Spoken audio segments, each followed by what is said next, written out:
Hello friends, నేను ఈరోజు మీ ముందుకి పుదీనా పచ్చడితో వచ్చాను. దాని ప్రిపరేషన్ ఎలానో చూసుకుందామా. ఫస్ట్ ఆయిల్ వేసి దాంట్లోకి కొంచెం పుదీనా యాడ్ చేయండి.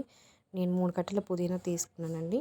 అది గోలిన తర్వాత మూత పెట్టేసుకొని గోలనివ్వాలి. అది గోలిన తర్వాత కొత్తిమీర కట్ట యాడ్ చేసుకున్నాను. అది కూడా గోలనివ్వండి ఒక 5 మినిట్స్.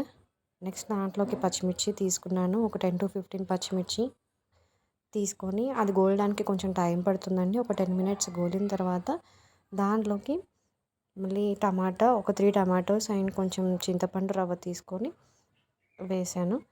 అది కూడా ఒక 5 to 10 మినిట్స్ అలా గోలిన తర్వాత దాంట్లోకి పసుపు, ఉప్పు యాడ్ చేసుకొని మూత పెట్టుకొని ఒక 10 మినిట్స్ టమాటోలో ఉన్న నీరంతా ఎగ్గిపోయేంత వరకు కుక్ చేసుకోవాలి.